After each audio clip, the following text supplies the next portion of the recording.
বেঁচে থাকার একমাত্র অবলম্বন তার জীবন সঙ্গী। অতএব নবী করিম সাল্লাল্লাহু আলাইহি ওয়াসাল্লাম যে বলেছেন, আদ-দুনিয়া কুল্লুহা মাতা ওয়া খায়রুল মাতা'আদ দুনিয়া আল মারআতুস সালিহা, উত্তম জীবন সঙ্গিনী দুনিয়াতে যত মানুষের আনন্দের মাধ্যম হতে পারে, সুখের উপকরণ হতে পারে, এর মধ্যে সবচেয়ে বড় সুখের উপকরণ, আনন্দের মাধ্যম হলো, তৃপ্তির জায়গা হলো একজন ভালো জীবন সঙ্গিনী। একই কথা মহিলাদের জন্য প্রযোজ্য, তার জীবনের সবচেয়ে বড় প্রাপ্তি হলো একজন ভালো জীবন সঙ্গী পাওয়া। ঠিক না ঠিক? দাম্পত্য জীবনে যদি কেউ দুঃখী থাকে, তাহলে তার শিক্ষা জীবনে সে অনেক ভালো করেছে, সবগুলো ক্লাসে সে ফার্স্ট ক্লাস ফার্স্ট হয়েছে, অনেক ভালো রেজাল্ট করেছে, কর্মজীবনে মাশাআল্লাহ অনেক বড় অফিসার হয়েছে, অথবা অনেক বড় ব্যবসায়ী হয়েছেন, সফল উদ্যোক্তা হতে পেরেছেন, অনেক পয়সা করে কামিয়েছেন, সমাজে অনেক সুনাম সুখ্যাতি আছে, কিন্তু বাসায় বিশ্বযুদ্ধ লেগেই থাকে। এই লোকটাকে সমাজ তো পরের কথা, আমরা কোন মানুষ এমনকি সে নিজেও কখনো নিজেকে সুখী ভাবতে পারে? মোহতারাম হাজিরিন, অতএব দুনিয়ার এই জীবনে যেটুকুন সুখ আছে সেটুকুন সুখ যদি ভোগ করতে চান, তাহলে দাম্পত্য জীবনে সুখী হওয়ার পথে আপনাকে হাঁটতে হবে। আল্লাহ তাআলা আমাদের সবাইকে দাম্পত্য জীবনে সুখী হওয়ার তৌফিক দান করুন। বেশিরভাগ উলামায়ে কেরাম, বেশিরভাগ হুজুররা দাম্পত্য জীবনে অনেক বেশি সুখী আলহামদুলিল্লাহ। এবং এই সুখের যে রহস্য আছে, সেই রহস্যটা আজকে ফাঁস করতে চাই কোরআন এবং হাদিস থেকে। নম্বর 1, প্রথম কাজ হলো জীবন সঙ্গী নির্বাচনে সঠিক সিদ্ধান্ত নিতে হবে। সুখী দাম্পত্য জীবনের জন্য সর্বপ্রধান শর্ত এটি। আপনার জীবন সঙ্গী, জীবন সঙ্গিনী কাকে বিবাহ করবেন, এটা নির্বাচনে বিচক্ষণতার পরিচয় দিতে হবে। যুবকদেরকে বলছি, যৌবনের একটা ভ্রম আছে, যা দেখে সেটাতেই পাগল হয়ে যায় এবং মনে হয় যে একে পেলে আমি বোধহয় রাজ্যের সব সুখ আমার ঘরে তুলতে পারবো, আর একে যদি আমি হারিয়ে ফেলি, এর যদি কোথাও বিয়ে হয়ে যায়, তাহলে আমার লাইফ পুরো চুনা চুনা শেষ। এরকম একটা রোগ যুবকদের মধ্যে আছে না নাই? এটা ইবলিস সৃষ্টি করে। এটা কে সৃষ্টি করে? ইবলিস সৃষ্টি করে। এবং আমাদের সমাজে যে প্রবণতা আজকাল চলছে, আমি সবসময় বলি, এবং এই কথা সমাজের আরো অনেকেই বলেন, যে আজকাল বিয়ে শাদী সাধারণত মানুষের সাথে মানুষের খুব কম হয়। বিয়ে হয় ময়দার বস্তার সাথে টাকার বস্তা। এক পক্ষ থাকে ময়দার বস্তা, আরেক পক্ষ থাকে টাকার বস্তা। অতএব ময়দার বস্তা খুঁজে, ময়দা না, টাকা না, বস্তা, মানে কত বেশি থাকে।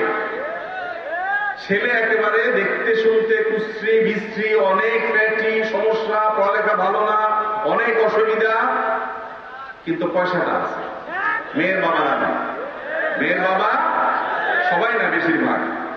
আর জাত বংশ কিছু থাকুক আর না থাকুক, আল্লাহর নাম, রাসূলের হাদিসের কথা মুখ দিয়ে আসুক বা না আসুক, পড়ালেখা বা অন্য কোনো কিছু থাকুক আর না থাকুক, আটা আগা গোড়া একটা আটার বস্তা।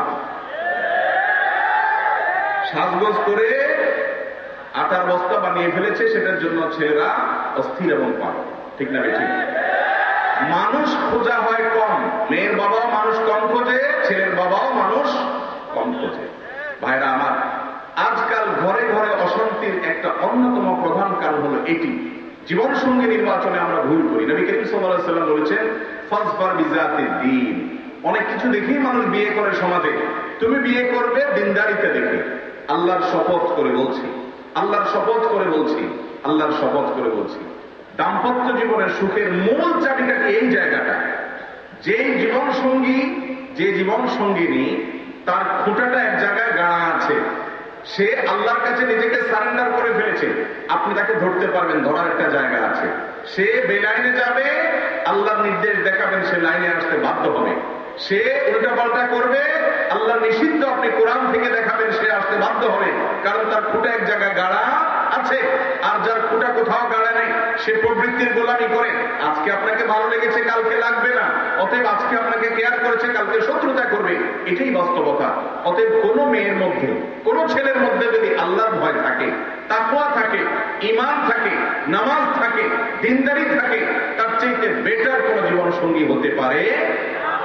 ভাইরা আমার, আমরা বেশিরভাগ মানুষ এই জায়গাটা ভুল করে বসি। মানুষের রূপ, মানুষের লাবণ্য, মানুষের শারীরিক সৌন্দর্য, মানুষের আর্থিক সঙ্গতি, এগুলো যে কোনো মুহূর্তে আসে এবং যায়। বিশেষ করে রূপ লাবণ্যের যে বিষয়টি আছে, এটি একসময় হারিয়ে যায়। ঠিক না ঠিক?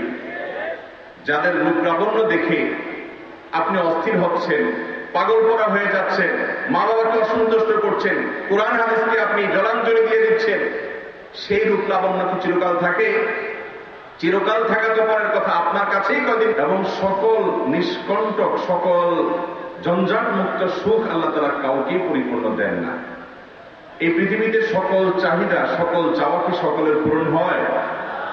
কোন মানুষের চাওয়া, শতবার চাওয়া, সকল চাওয়া, এটা কখনোই পূরণ হতে পারে না। যত সুখী থাকুক দুনিয়াতে, প্রত্যেকটা সুখের ভেতরে, সুখের পেছনে কিছু না কিছু দুঃখ, কিছু না কিছু কষ্ট, কিছু না কিছু যন্ত্রণা থাকে। একেবারে একচ্ছত্র সুখ, একচ্ছত্র আনন্দ আর উপভোগ বলতে যেটা বোঝায়, সেটা শুধুমাত্র আল্লাহ তাআলা দিবেন হলো জান্নাতে তার ঈমানদার বান্দাদেরকে। আর দুনিয়াতে কাউকে আল্লাহ তাআলা পরিপূর্ণ সুখ বা শান্তি দিবেন।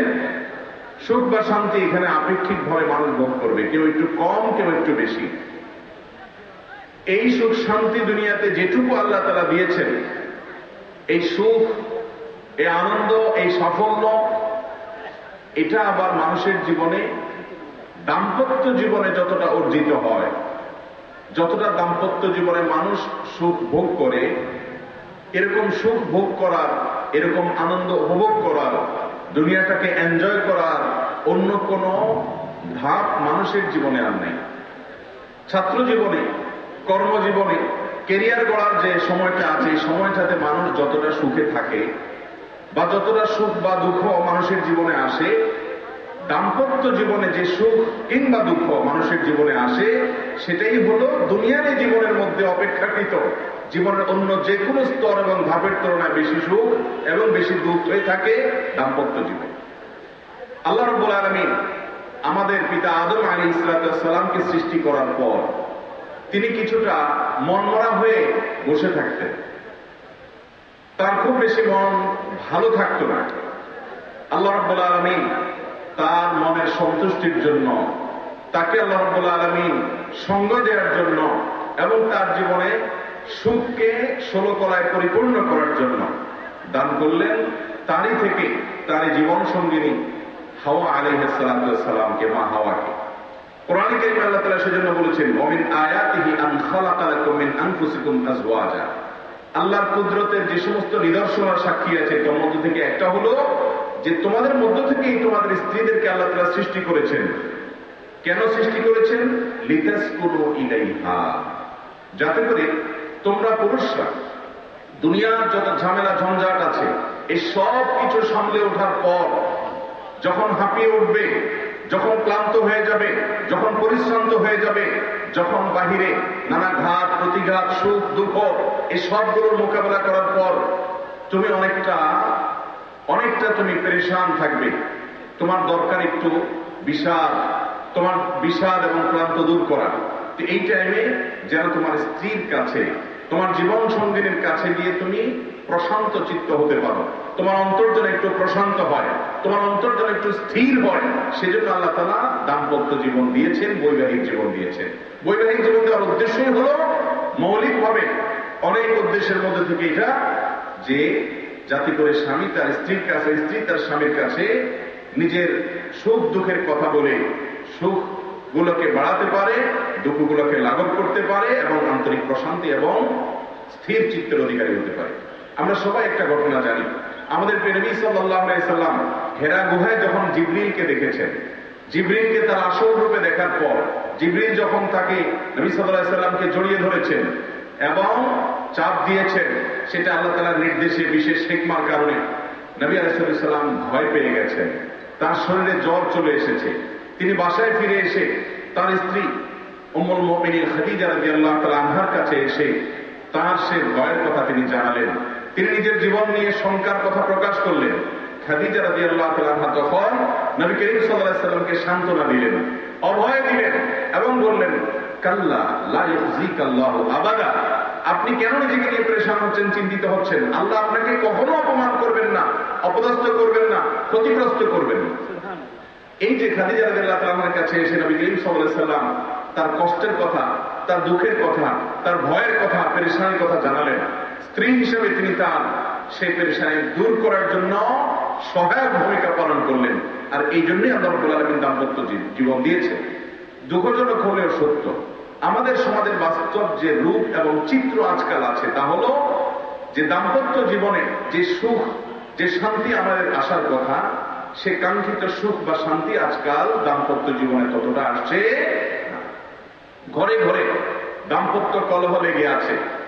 এমন কোন সংসার পাওয়া কঠিন হবে, খুবই কঠিন, যে সংসারে দাম্পত্য কলহ নিয়মিত লেগে থাকে। অথচ আমাদের সহায় সম্পদ, আমাদের অ্যাবিলিটি, আমাদের আর্থিক সঙ্গতি, আমাদের নানা রকমের সুযোগ সুবিধা আগের তুলনায় বেড়েছে। আমরা স্ত্রীদেরকে প্রচুর সময় দিতে পারছি, অনলাইনে কানেক্টেড থাকতে পারছি, টয়লেটে গেলেও বউয়ের সাথে চ্যাট করার সুযোগটা থাকছে। এত কানেক্টেড থাকার সুযোগ থাকার পরও, এত গিফট দেওয়ার সুযোগ থাকার পরেও, স্ত্রীর আর্গুমেন্ট পুরা করার সক্ষমতা, আর্থিক সঙ্গতি থাকার পরও স্ত্রী তার স্বামীর আর্গুমেন্ট পুরা করার মতো নিজেকে সাজাবা, সাজগোজ করা, বহুবিধ উপকরণ হাতের নাগালে থাকা সত্ত্বেও দাম্পত্য কলহ বাড়ছে না কমছে? বাড়ছে। ঘরে ঘরে বিবাহ বিচ্ছেদের গুনগুনানি, বিবাহ বিচ্ছেদের নির্মম আওয়াজ শোনা যাচ্ছে কি যাচ্ছে না? পত্রপত্রিকাগুলোর রিপোর্ট আর বহু আগে বলেছে, ঢাকা শহরের মতো জায়গায় প্রতিদিন, অনেক বছর আগের রিপোর্ট হলো 39টি করে বিবাহ বিচ্ছেদের ঘটনা ঘটে। এর আগে আমি একাধিকবার বলেছিলাম, মৌলভীবাজারে এক মাহফিলে গিয়েছি, এক চেয়ারম্যান সাহেব এসে বললেন, হুজুর নতুন নির্বাচিত হয়েছি, মাত্র 10 দিন হলো দায়িত্ব বুঝে পেয়েছি, এই 10 দিনে আমার কাছে বিবাহ ভাঙার বিচার এসেছে 25টি, আর যেগুলো আমার কাছে আসে নাই সেগুলোর হিসাব তো আমি জানি না। তাহলে দাম্পত্য সম্পর্কগুলো কত ঠুনকো হয়ে যাচ্ছে, স্বামী স্ত্রীর মধ্যকার সম্পর্ক কত দুর্বল হয়ে যাচ্ছে, পরিবারগুলো কিভাবে ভেঙে খান খান হয়ে যাচ্ছে, পারিবারিক শান্তি কিভাবে দূর হয়ে যাচ্ছে, সেটা আজ আমাদের চিন্তা করার বিষয়। মোহতারাম নাজরীন, আমি আগেই বলেছি, এই পৃথিবী নির্মল সুখের কোনো জায়গা না। এখানে যে যত বড় ক্ষমতার মালিক হোক, যে যত বড় সম্পদের মালিক হোক, তার সুখের মধ্যে কোনো দুঃখের লেশ থাকবে না, এটা কোনোদিনই সম্ভব নয়।